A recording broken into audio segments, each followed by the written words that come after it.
Le Faso Foot D1 observe une trêve depuis le 15 décembre dernier et nous en profitons pour faire un bilan de l'exercice à mi-parcours. On retiendra notamment que les attaquants ont été plus tranchants comparativement à la saison dernière et pour en parler, nous recevrons sur ce plateau M. Abdul Karim Ouedraogo de la Ligue de football professionnel mais aussi M. Koudougou David Yameogo de la Commission centrale des arbitres. Mesdames et messieurs, nous parlerons actualité avec le dénouement des championnats de petite catégorie, le championnat de deuxième division de volleyball, de rugby, de cyclisme, de lutte et de karaté avec l'Open de Lomé où les étalons ont remporté 2 médailles d'or. Merci donc de nous suivre. La table ronde des partenaires de l'UNESCO pour le projet promouvoir les valeurs du sport dans l'éducation et la santé a refermé ses portes vendredi dernier à la salle de conférence de Ouaga 2000. À l'issue des travaux, les panélistes ont dressé un rapport d'activité qui dégage un satisfait général. Issaka Ouedraogo et Mahamadi Wena pour le compte rendu. Il était question à Ouagadougou de mieux faire connaître le projet et convaincre les partenaires techniques et financiers sur la pertinence du projet de l'UNESCO, promouvoir les valeurs du sport dans l'éducation et la santé. Et durant 48 heures, les participants ont réussi, par le biais de 5 panels, à atteindre les résultats escomptés. Je dois dire qu'aujourd'hui, nous sommes très satisfaits des engagements qui ont été pris pour accompagner la mise en œuvre de ce projet. Au nombre de ces engagements, nous avons un partenaire privé venu du Nigeria. Un premier soutien concret de plus de $200 000 US. Je crois vraiment au projet. Le sport est un outil de développement qui peut vraiment changer la vie des êtres humains et qu'il faut qu'on soutienne. Donc il est là pour apporter son soutien parce qu'il croit fermement que le sport est un outil de développement. Puis l'exemple des États-Unis où on prend toujours le sport études. L'un ne peut pas aller sans l'autre. Donc c'est ce qu'il essaie de promouvoir. La promotion du leadership féminin était au centre des échanges et cela réjouit bien la seule femme présidente des fédérations au Burkina. Au niveau scolaire, les jeunes filles et les jeunes garçons sont considérés au même titre, tout le monde s'implique. Et au niveau aussi des fédérations, de plus en plus, il y a beaucoup de femmes qui s'intéressent, qui trouvent que c'est vraiment nécessaire qu'on ait aussi notre mot à dire. Il faut faire également de telle sorte que les valeurs du sport puissent promouvoir la paix. Il faut faire de telle sorte que la femme désormais puisse être au cœur de la gouvernance sportive. Autant de choses justement qui vont contribuer à faire de telle sorte que nous puissions atteindre les objectifs que le projet s'est fixé. Le modèle de mise en œuvre du projet élaboré par le Burkina a été unanimement salué et cela réconforte l'UNESCO pour ce qui concerne la mobilisation des fonds pour la réussite du projet. À la suite de cette table ronde, le ministère des Sports et des Loisirs a tenu la deuxième édition de la Nuit des médaillés, cérémonie au cours de laquelle près de 300 sportifs qui se sont illustrés dans des compétitions hors du Burkina Faso ont été récompensés. C'était au palais présidentiel de Kossiam en présence de nos reporters Issaka Ouedraogo et Mahamadi Wena. C'est évidemment le somptueux carré de Kossiam qui a reçu ses 292 sportifs ayant défendu avec brio les couleurs du Burkina dans la sous-région, sur le continent ou lors des compétitions mondiales. Les sportifs de haut niveau sont les meilleurs ambassadeurs d'un pays, selon le ministre des Sports et des Loisirs. La nuit des médailles est donc celle des récompenses du talent et de l'effort. Nous, sportifs, notre devoir, c'est de performer à l'extérieur. Il faut que quand on parle du Burkina Faso, on dit qu'il y a des grands sportifs au Burkina Faso. Donc ça sera notre façon vraiment d'embellir notre Faso. C'est une première fois que c'est organisé à Kossiam. Ça montre, comme je l'ai dit, que voilà, le gouvernement pense à nous et que voilà, nos efforts sont vus, sont suivis. Et ça donne vraiment la force, la motivation d'aller de l'avant et de faire mieux pour les prochaines échéances. De tous les athlètes, je dis merci aux organisateurs, merci pour l'initiative. Je tiens à remercier la Fédération burkinabé d'athlétisme, le ministre des Sports et des Loisirs, le comité olympique, le Fonds national et également merci à l'ensemble des Burkinabés qui nous suivent, qui nous encouragent. Sportifs, encadreurs, tous ont été récompensés. En numéraire, les prix aussi entre 500 000 francs et 25 000 francs, selon la couleur de la médaille et le niveau de la compétition. La médaille continentale vaut 500 000 francs pour l'or, 350 000 francs pour la médaille d'argent et 250 000 francs pour la médaille de bronze. Au départ, on était à 180 comme ça. Et aujourd'hui, nous sommes environ à 292, environ 300. Ça veut dire qu'il y a une émulation certaine donc, qui a été faite à travers la première édition, qui nous a permis d'engranger autant de médaillés. Et cette deuxième édition va certainement également émuler donc, les autres athlètes pour que nous puissions être plus nombreux l'an prochain. Il y avait les récompenses du ministère des Sports et des Loisirs et d'autres. Ainsi, Awa Bamoro, championne en cyclisme, a reçu 500 000 francs de l'UNESCO. La Confégès a saisi l'occasion pour décorer 2 ex-travailleurs burkinabés, Madame Jeanne Lilou et Monsieur Bazouin Bako. Voilà, félicitations à tous ces acteurs du monde du sport. Lors de la 25e nuit des champions AJSB, le 18 octobre dernier, le président de l'Assemblée nationale, son Excellence M. Alassane Bala Sakandé, avait fait une promesse de doubler l'enveloppe des 28 lauréats et de prendre en charge la scolarité des 2 plus jeunes lauréats. Les champions AJSB 2019 sont informés que leurs chèques leur seront remis au cours d'une cérémonie organisée en partenariat avec l'AJSB ce vendredi 27 décembre à l'Assemblée nationale. Les champions sont priés de prendre les dispositions pour être au rendez-vous. Veuillez donc contacter M. Yves Ouedraogo. Il est le secrétaire adjoint chargé des relations extérieures de l'AJSB. Les journées fédérales de la Fédération burkinabé de football se sont tenues à Waïguya dans la cité de Naba Kango. En marge de ces journées exclusivement réservées au football des jeunes, le championnat junior a connu son épilogue avec l'affiche ASCFAO Colma AC et ce sont les garçons de Colma qui se sont imposés après une longue épreuve de tir au but 7-6 comme nous le dit Salif Ouedraogo. Ambiance de fête au stade municipal de Waïguya, ASCFAO et Colma AC en maître de cérémonie. Devant son public, ASCFAO, association sportive du centre de formation de football Atlético de Waïguya en orange, se procure la première situation dangereuse. Mais le portier de Colma est impérial sur sa ligne. La réaction des garçons de Bobo est splendide et magistral.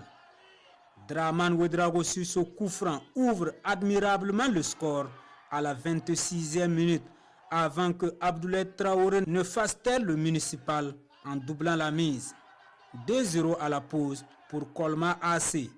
À la reprise, les petits-fils de Naba Kango montrent plus de détermination et d'envie. Ils sont récompensés à la 49e minute. Ousmane Ouedraogo relance la partie. Waïguya peut donc rêver de nouveau encore plus lorsqu'à la 55e minute, Abdoul Rahim Ouermi rétablissait la parité. 2 buts partout, ce score conduira les 2 formations au tir au but. Exercice dominé par Colma Athletic Club par 7-6. Les U20 de Colma sont ainsi sacrés champions du Burkina dans leur catégorie. La dernière rencontre, vous l'avez vu, elle a été indécise jusqu'au bout. On a véritablement, chaque équipe aura eu sa mi-temps. Ces 2 équipes qui étaient en place, qui ont produit un football très séduisant et c'est cela qui nous réconforte. D'autant plus que le matin également, on a eu droit à des rencontres très enlevées, très palpitantes. L'organisation était vraiment parfaite. Les 2 équipes vraiment se valaient. C'est le meilleur qui a gagné, c'est un peu le jeu du football aussi. Je pense que dans tout ça, c'est le Burkina qui gagne. En plus des trophées décernés comme récompense, la Fédération burkinabé de football offre une bourse de 20 000 aux 20 meilleurs joueurs de chaque équipe. Les championnats U15 et U17 ont livré leur verdict un peu plus tôt dans la journée. L'Académie FC de Pau a dominé Nankoun FC de Houndé 1-0 pour se faire couronner champion. Donc chez les minimes, chez les cadets, Vitesse FC a sévèrement puni Fabao FC de Touessé sur le score de 6-1. Le résumé des 2 rencontres avec Salif Ouedraogo. Vitesse Football Club en démonstration au stade municipal de Waïguya. Oui, Issa Kone et ses camarades ne forcent pas. face à Fabao, même si cette finale des U17 est d'abord équilibrée avant de tourner à une correction. Face à un pressing haut imposé par les pensionnaires de Vitesse FC, fondé par l'ancien international burkinabé Mamadou Zongo Di Bebeto, les garçons de Touessé sont dépassés par la tournure des événements. Certainement habités par l'esprit de gagne de Bebeto, l'irrésistible Issa Kone participe avec son doublé au 5-0 en première période de Vitesse FC. À la reprise, Fabao tente de relever la tête, mais les garçons de Bebeto sont toujours sur leur vitesse de croisière. Ils marquent une 6e réalisation avant de relâcher. Un relâchement qui permet à Fabao de sauver l'honneur avec ce but de Yacouba Zagré. Score final 6-1 pour Vitesse, champion de Burkina des U17 en 2019. J'étais motivé ce soir et puis être premier sur toutes les balles. Comme c'est une finale, comme ils ont dit, on a commencé le championnat, on a fait 0 défaite. Donc eux-mêmes ce matin ils ont dit en tout cas coach, on est prêt pour toi encore pour faire encore 0 défaite. On va remporter. Bien avant cette affiche, 55 secondes ont suffi à l'Académie Football Club de Pau, AFC, pour clarifier ses intentions face à Nakoun FC de Houndé dans la finale des minimes. Grâce justement à cet unique but de Mathieu Ada, l'AFC montre que même loin du pic Naouri, elle peut rester au sommet. 1-0 au final pour les garçons de Pau couronnés champions dans la cité de Nabakongo. Merci à vous, Salif Ouedraogo. Depuis le 15 décembre dernier, les acteurs du championnat D1 sont au repos. Les Buffles de l'ASFB sont champions à mi-parcours. Les académiciens de Royal FC occupent la dernière place à chaque écurie, donc sans bilan. Écoutons quelques entraîneurs sur les 15 premières journées du championnat D1 saison 2019-2020 dans une compilation de Mariam Ouattara. C'est un bilan positif, d'autant plus que ce n'est pas être à la tête de la phase aller là qui est le plus important, mais c'est d'avoir engagé 29 points. Et là, ça nous permet d'être serein pour aborder les phases retour. Le bilan n'est pas positif, tout simplement parce que bon, on a glissé à beaucoup de moments. On avait cru que bon, vous savez, quand on commence avec une équipe, on pense qu'on est à la hauteur des autres. Après, on se rend compte qu'il faut encore faire un autre travail et le championnat ne s'arrête pas. Donc au fur et à mesure, on devrait apprendre et s'entraîner et puis revenir. On a 26 points, on est 5e toujours au classement. C'est bon, c'est très bon pour un promu, pour un club qui veut jouer et qui veut jouer le maintien. Donc je suis satisfait pour terminer. Je ne suis pas tout à fait satisfait de cette saison, mais je pense qu'il y a des périodes, parce que ça fait le 7e match où on n'arrive pas à gagner. Il y a des périodes comme ça, et donc c'est à nous de mobiliser la troupe. Le contenu y est, mais maintenant, qu'est-ce qu'il faut pour bonifier ce contenu-là? C'est de marquer des buts. Bon, on va y travailler. Ça n'a pas donné par moment. Nous avons raté certains matchs, à Ouara comme à Bobo. Et nous pensons qu'il faut continuer à travailler et à voir ce qu'on peut faire comme renfort pour renforcer notre ligne offensive et puis voir la deuxième phase avec beaucoup en tout cas d'ambition. On va continuer de travailler tout en cherchant des renforts parce que également dans notre bastion offensif, on a besoin vraiment de renforcer ce secteur du jeu là parce qu'on se crée beaucoup d'occasions, il nous faut des tueurs, il nous faut des attaquants au sang-froid qui peuvent finir nos actions. Donc ce mercato, on va le mettre à profit pour pouvoir donc chercher ces attaquants de ce profit. L'équipe que j'ai trouvée, au départ, ce que j'ai vu, c'est que l'équipe n'était même pas prête physiquement. Ça c'est un. Donc on a essayé de reprendre l'équipe pour donner en tout cas une condition physique normale. Et l'équipe actuellement joue. Et comme je vous ai dit, quelle que soit la qualité de votre jeu, vous pouvez créer des occasions, mais si vous n'avez pas de finisseur pour mettre au fond, ça va être très difficile. Moi, je suis très content du jeu, du déroulement du jeu. Voilà, c'est au niveau de la finition ce qu'on pêche. Je pense qu'on est sur une bonne lancée. Et dans mon tableau de bord aussi, je pense que j'ai perdu 4 points. Voilà, je voulais 22 points en phase aller, mais je pense qu'en phase retour, je vais les rattraper. On va songer à renforcer notre équipe parce que les échéances à venir s'annoncent difficiles. Voilà, donc on va repartir sur nos bases, on va se revoir, discuter avec les dirigeants, voir ce qu'on peut faire pour renforcer cette équipe-là. On a hérité d'une équipe qui n'a pas d'expérience. On a des joueurs qui ne sont pas en première division, ça fait longtemps. Donc ça fait qu'il y a des petits détails. On pense qu'avec le mercato, on pourrait corriger ça pour pouvoir revenir très fort dans la seconde partie. Insatisfaction, mais aussi projection. Qu'est-ce que tout cela donne en termes de chiffres? Salif Ouedraogo a dressé le bilan de la mi-saison, statistiques à l'appui, et voici son commentaire.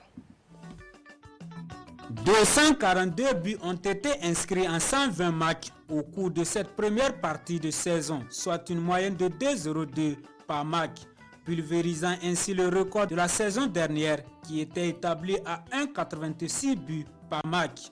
Le match le plus prolifique en but a été enregistré à Manga lors du succès 5-2 de Majestic sur Royal FC.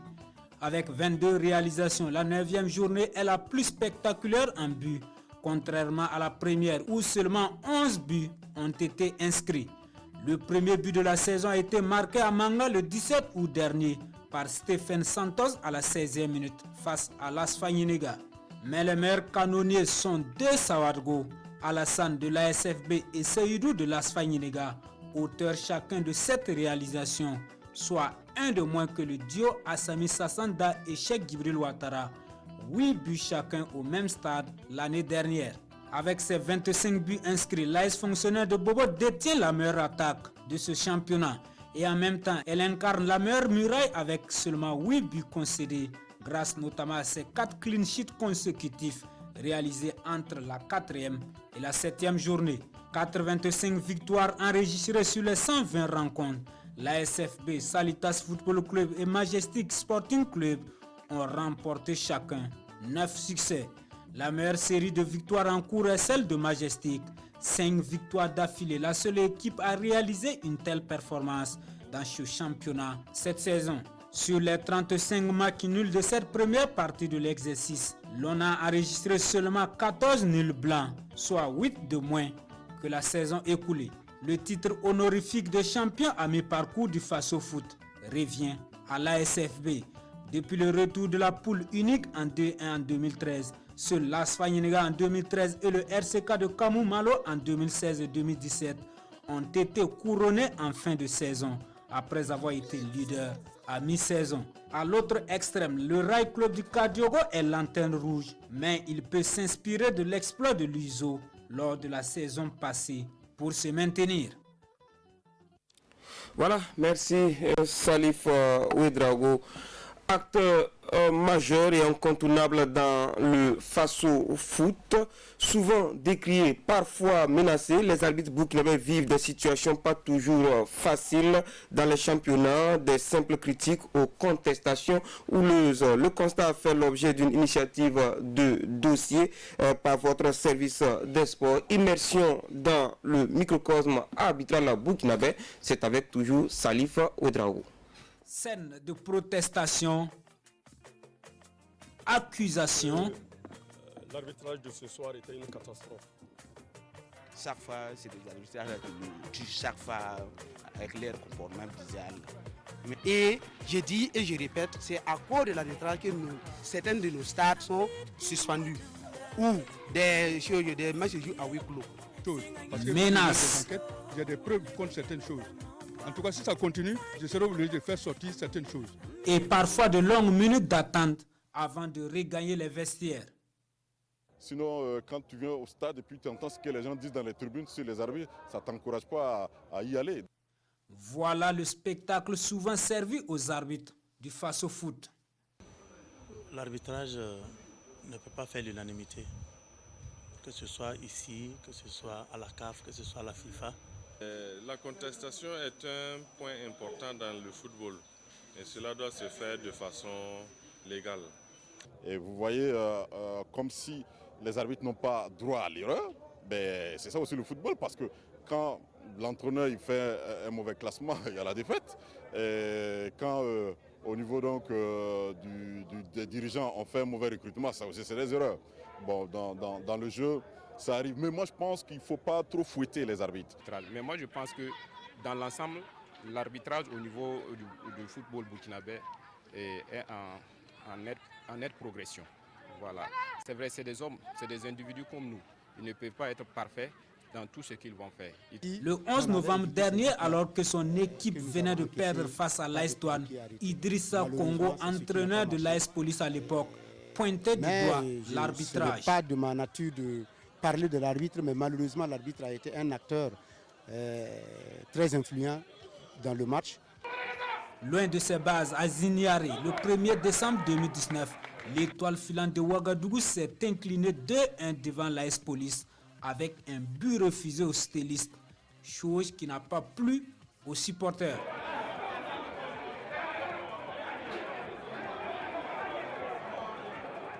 Sans oublier que 2 semaines avant ce cas, à Manga, Drissa Malo Traoré, 10 saboteurs, avait également chargé les arbitres à l'issue de la défaite du RCK. Il y a le penalty, il ne suffit pas le penalty. Le penalty était d'abord le gars a touché d'abord avant la main, et puis après, il y a eu le hors-jeu.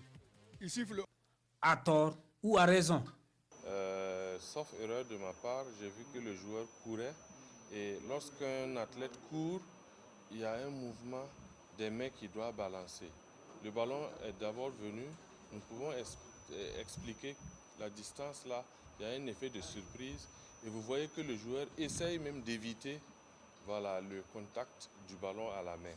Ce geste d'essayer d'éviter là aussi est très important dans l'appréciation de l'arbitre. Donc nous pensons que ce doit être ces bases de jugement là qui ont conduit l'arbitre à ne pas sanctionner la faute, le contact entre le ballon et la main. S'il a pris telle décision, je pense qu'il est dans les règles de la loi. Néanmoins, à Ouaga 2000, au siège de la Commission centrale des arbitres CCA, l'on reconnaît des erreurs commises, souvent dans certaines décisions. Quand les gens disent qu'il n'y a pas de sanctions au niveau de l'arbitrage, non. On ne peut pas le dire. C'est arrivé plusieurs fois au cours de ce championnat où des arbitres que vous voyez, vous pouvez voir cette journée, mais et le revoir peut-être 5 ou 6 journées après. Il est sous sanction.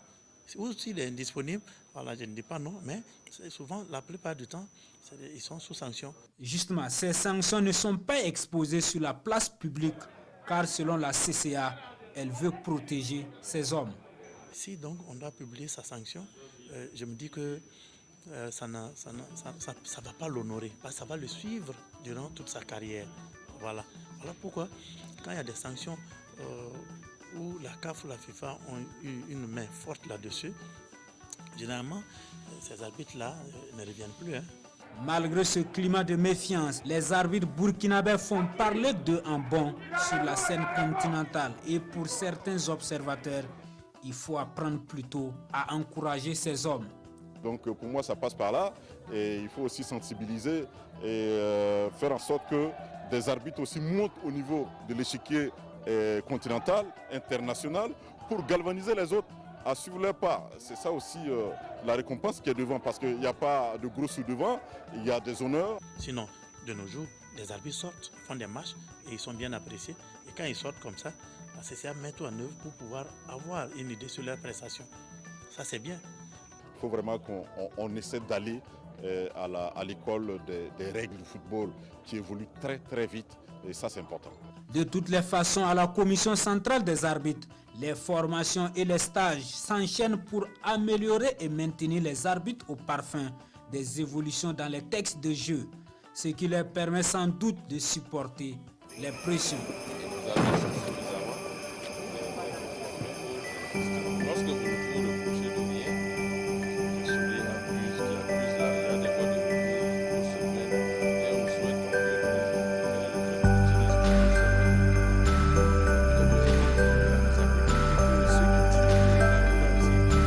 faire des critiques objectives et sincères pour tout le monde. C'est donc dans cette atmosphère de suspicion que les arbitres du face au foot, apportant bientôt leur contribution,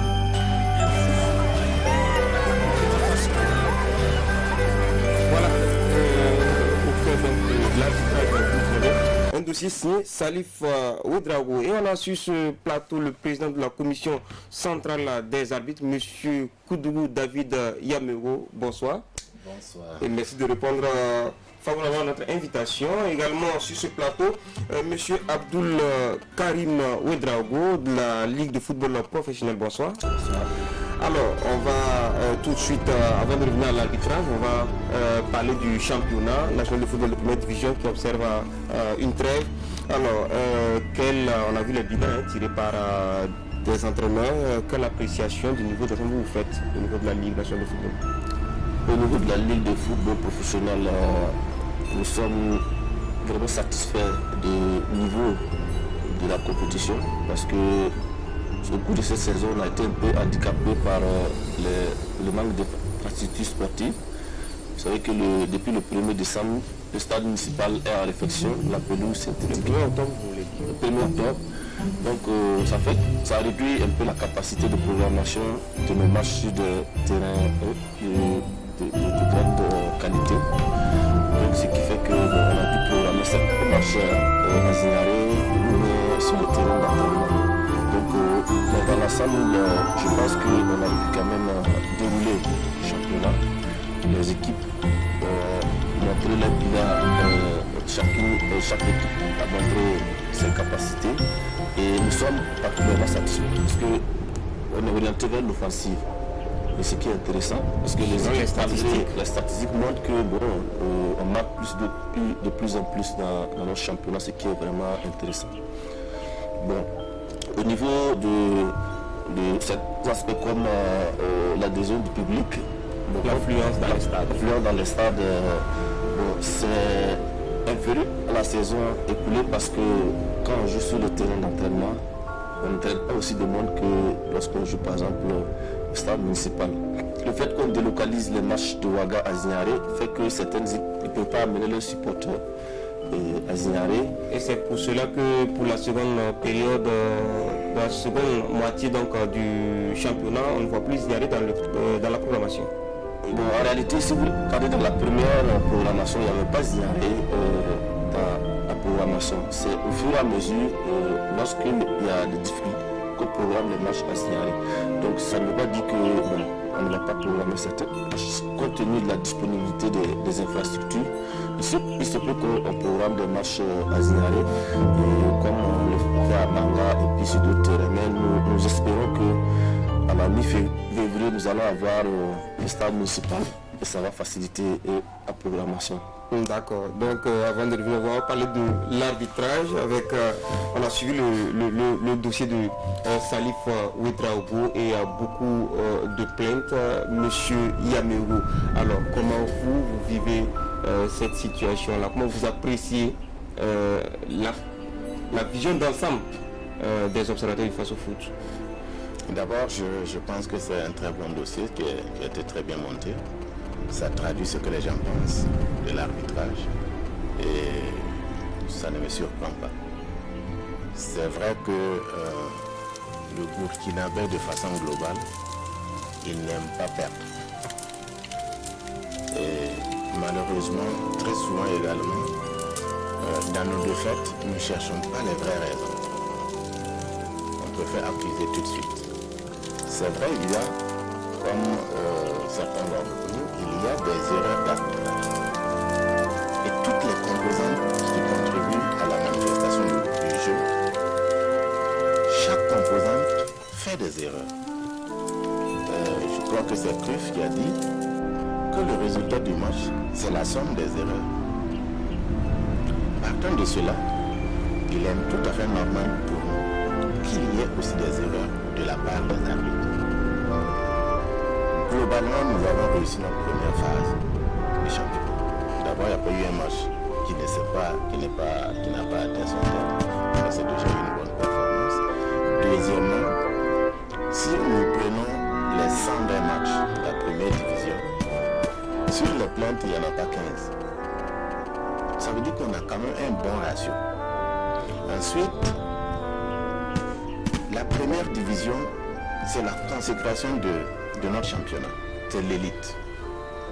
Mais ceux qui agissent dans le secteur de l'élite viennent souvent du bas, que ce soit les joueurs qui viennent des catégories, petites catégories, ou passant souvent par la D1, la D3 ou la D2. Les arbitres, c'est également comme ça. Ils commencent par le district, ils arrivent au niveau ligue et ils arrivent en première division. Et cette année, par exemple, nous avons injecté une vingtaine d'arbitres qui étaient en deuxième division, qui sont arrivés en première division. Donc naturellement, nous ne nous attendons pas à ce qu'ils soient le plus excellent possible. Il y a des erreurs qui vont être commises, mais c'est aussi comme ça que nous allons continuer la formation des uns et des autres. Oui, mais avec votre regard du président de la CCA, comment vous trouvez le niveau? Il est en baisse comme certains tentent de le dire, ou bien ça monte? Depuis 3 ans, nous sommes en ascension. Que ce soit au niveau national, que ce soit au niveau international. Et l'année dernière, pour une fois, la communauté du football a reconnu que nous avons eu un arbitrage qui a progressé. Nous sommes en ascension. C'est vrai, il y a beaucoup aussi de jeunes qui sont dans l'élite aujourd'hui. Nous en avons aussi qui sont au plan international, qui continuent de progresser. Donc, globalement, nous sommes satisfaits et la fédération met beaucoup de moyens pour l'encadrement de ces jeunes-là. Vous avez cité on a cité dans le reportage beaucoup de formations qui sont faites. Et nous avons l'assistance au quotidien de ces arbitres. Dans toutes les commissions régionales des arbitres, où il y a une commission qui fonctionne, il y a des préparateurs physiques qui sont formés et qui ont en charge l'entraînement des arbitres. Vous avez également des instructeurs techniques qui font l'accompagnement avec les préparateurs physiques pour que l'arbitre, il se prépare comme le joueur se prépare pour venir au match. Donc il y a beaucoup de choses qui se font et les arbitres sont en net progrès. Si je veux donner un exemple, lorsque nous arrivions à la commission en 2012, la performance physique des arbitres, on était à moins de 30% de réussite au test physique. Aujourd'hui, nous sommes à 96%. Donc il y a du progrès. Seulement, lorsque vous avez 100 matchs, vous avez 5 matchs avec des difficultés, tout le monde ne voit que les 5 matchs à difficulté. Bien sûr. On ne voit plus les autres. D'accord. Là où ça pose problème, ce n'est plus seulement les supporters, mais aussi les formateurs, les entraîneurs commencent à porter des accusations. Et c'est là où ça devient inquiétant pour nous. Et je me suis prononcé déjà là-dessus, et je dis, il faut qu'on crève l'abcès. Si les gens ont des choses, ils n'ont qu'à les déverser sur la place publique. On a effectivement entendu un coach Saboteur qui dit qu'il va sortir des dossiers. Il faut qu'il sorte les dossiers. Je ne sais pas de quel dossier il s'agit. Il faut qu'il sorte les dossiers et il faut qu'on regarde. Parce que la fédération est très bien structurée. Il y a différentes composantes pour pouvoir regarder ça. Pensez-vous qu'il y ait de la corruption dans ce... Probablement c'est de ça qu'il parle. Probablement. Mais si c'est de ça, je pense que la meilleure façon de régler le problème, d'aider le football, d'aider l'arbitrage, d'aider le football, c'est de créer l'abcès. Parce que si nous prenons un arbitre qui est dans l'effet de corruption, il est évident qu'il ne va plus arbitrer. D'accord. On revient à vous, monsieur Yamego. Alors, monsieur Abdoul Karim, il y a 2 décisions qui ont été prises par la fédération concernant donc la seconde moitié du championnat, notamment sur les avertissements et les suspensions, mais aussi la liste déposée par les différents clubs. Désormais, au lieu de 2 avertissements, on va à 4. C'est bien ça? Ça va s'expliquer un peu, et puis aussi au niveau de la liste, il y a des changements. Donc effectivement, au niveau des cartons jaunes, on a essayé d'expérimenter une formule de suspendre les joueurs après 2 cartons. Et cela s'explique par le fait que de plus en plus, on a des équipes qui jouent par exemple les compétitions de clubs où les joueurs étaient suspendus après 2 cartons. Donc si nous n'habituons pas nos équipes à ce rythme, quand ils vont jouer ces compétitions-là, ils seront pénalisés parce qu'après 2 cartons, ils seront obligés de changer d'effectif. Mais lorsque on a commencé à mettre en œuvre, on s'est rendu compte que il y avait beaucoup d'indisponibilité du joueur. Parce que 2 cartons, c'est vite arrivé et les joueurs sont sanctionnés. Ils peuvent pas, les équipes n'arrivent pas à regrouper, en tout cas, les joueurs de premier plan pour pouvoir disputer les championnats. C'est ça qui a motivé la fédération à prendre la décision. Parce que d'ailleurs, au niveau africain, il y a des changements par rapport aux suspensions. Dans certaines compétitions, ils sont passés à 3 cartons. Donc c'est ce qui a amené à aller à 4 cartons avant la suspension. Alors et pour la liste? Pour la liste, vous savez, avant, chaque équipe doit déposer une liste de 30 joueurs au maximum. Et au mercato, chaque équipe a droit à traiter 3 licences par catégorie. Mais les 3 licences par catégorie qu'on traite là, on ne pouvait pas aligner tous les joueurs qu'on a traités. Il fallait remplacer seulement 3 joueurs dans l'ancien règlement. Maintenant, la nouvelle décision permet aux équipes de pouvoir remplacer 5 joueurs sur leur effectif de 30. Ça veut dire qu'une équipe peut libérer des joueurs et puis faire appel à 5 autres joueurs qui peuvent être des seniors ou bien des juniors, mais c'est un maximum de 5 joueurs qu'on peut intégrer dans la liste des 30. Alors, rappelez-nous rapidement la date du début de la reprise du championnat. Le championnat reprend dans le week-end des 10, 11 et 12 janvier. Ok, donc les fans de foot pourront retrouver le chemin des stades de football pour la compétition de première division. En tout cas, merci d'être passé sur ce plateau. Nous n'avons plus le temps de revenir à vous, M. Yamego. En tout cas, merci et bon courage à l'arbitrage burkinabé. Suite de ce magazine, journée marathon au centre aéré de la BCAO à Ouaga 2000 et pour cause, c'est donc sur cette pelouse que se sont fautés les équipes invitées à la 4e édition du tournoi international de rugby des équipes championnes Tirek. Et c'est le Sénégal avec son club sans fou le score qui remporte le tournoi devant le Mali, le Togo et le Burkina. Le point avec Adama Guiti et Maria Mouedrao. Le Sénégal, un cadre qui tient son rang. Pour sa première au Tirek, le club s'en fout le score du Sénégal assure en succédant au Lion de Bobo, champion en titre au bout d'un marathon rugbyistique. Sa victime, l'AS Real du Mali. Les Sénégalais qui faisaient déjà office de favoris ne font qu'une bouchée des Maliens. Timide, la première période n'enregistre qu'un essai. Il est l'œuvre de Gérard Mendes qui donne ainsi l'avantage aux Sénégalais. Cet essai fait d'ailleurs loi à la pause, 5-0. La seconde période garde la même configuration que la première. Le Sénégal mène la danse et inscrit un second essai. À 12-0, les Maliens se réveillent et inscrivent un essai. Pas assez pour déstabiliser Ali Camara et ses coéquipiers qui corsent l'addition. 3 essais à 1 pour un score final de 19-5. Les Sénégalais jubilent. Je pense qu'on a presque tout le monde sont des internationaux du Sénégal. Ils ont parti jouer. C'est récent à l'Afrique du Sud. Je pense que l'équipe il était costaud. Mais on a dit qu'on nous a bien entraînés, c'est pourquoi on a bien joué. C'est ça qui nous a rappelé à jouer, parce qu'on a l'habitude de jouer avec des costauds. Pour la conquête de ce 4e trophée du Tirek, elles étaient 4. 4 équipes venues du Sénégal, du Mali, du Togo, en plus de leur hôte, le Burkina. Et une fois de plus, le Tirek relève le défi en dépit des difficultés, de quoi susciter la fierté du promoteur. C'est une manière de promouvoir la discipline et aussi de faire sortir les équipes de la routine. Parce qu'au niveau du rugby, nous avons constaté que dans nos pays, régulièrement, c'est les mêmes équipes qui sont championnes. Donc il y a une routine qui s'installe. Donc c'est bon si toutes les équipes championnes pouvaient se rencontrer. Et là, on arrive à jauger nos niveaux et encore remettre la barre un peu plus haute et travailler. Et là, on pourra représenter le continent sur le plan international. Cette année, le Tirek a pu compter sur le soutien des personnalités sportives et non des moindres. C'est intéressant vraiment parce que le rugby côté Afrique, hormis l'Afrique du Sud et les pays vraiment développés, maintenant c'est une bonne initiative pour les organisateurs, pour les équipes qui ont participé.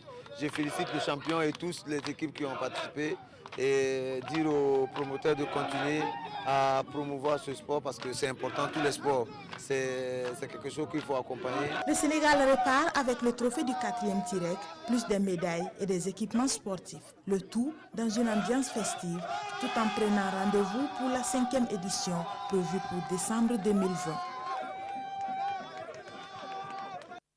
17 équipes ont répondu présentes à l'appel de la Fédération burkinabé de volleyball pour le championnat national de 2e division. Un championnat remporté par les Lions de Fada devant Kaya sur le score de 3-7 à 1. C'était hier dimanche sur le terrain de la Fédération burkinabé de volleyball 6 à l'ISSDH à Ouagadougou. Mariam Ouattara, c'est bien Mariam Ouattara pour les détails. Les Lions de Fada se taillent la part du lion au championnat de 2e division de volleyball édition 2019. Devant les cadors, les jeunes de Kaya AC n'ont pu que s'incliner. Du haut de son expérience, Fada prend le temps d'observer son adversaire du jour et Kaya, sans se méfier, court et enlève le premier set, 25-22. Passé cette période d'observation, les Lions montrent les crocs et arrachent le deuxième set, 25-22. Au troisième set, Kaya AC veut bien rebondir, mais est mise en échec une fois de plus, 25-19. Dès lors, le sort de Kaya est scellé. Fada enfonce le clou au dernier set, 25-23 et remporte le titre. Un pari tenu pour la fêtière du volleyball burkinabé qui a profité de la présence de tous les acteurs pour tenir son assemblée générale. Au menu des échanges, le point portant sur le nombre d'étrangers dans une équipe, entre autres. Ce qui nous satisfait plus, c'est la participation de plusieurs équipes D2 qui sont venues encore cette année pour que nous puissions remplir notre contrat avec les joueurs de volleyball. Durant l'Assemblée générale, nous retenons que les bilans financiers et moraux ont été adoptés par l'Assemblée générale. Ce qu'on retient, c'est la diminution du nombre de joueurs étrangers dans notre championnat. Maintenant, c'est un seul joueur qui peut jouer sur le terrain au lieu de deux comme il était auparavant. Cela, c'est pour permettre de faire la relève au niveau du pays. Le finaliste Kaya AC repart avec la somme de 75 000 francs CFA, 2 ballons et un filet. Les Lions de Fada, champions 2019 de 2e division, remportent 100 000 francs CFA, 2 ballons, un filet et le trophée. Festival de lutte de Tiogo dans la commune de Tenado, acte 10, c'était hier dimanche et 113 lutteurs de divers horizons sont descendus dans l'arène, mais à l'arrivée, c'est Éloi Zerbo qui s'est installé dans le fauteuil de champion et Josiane Nabi est championne 2019 de ce festival de lutte. Lassinassier Ouattara et Abdoulaye Kabouri.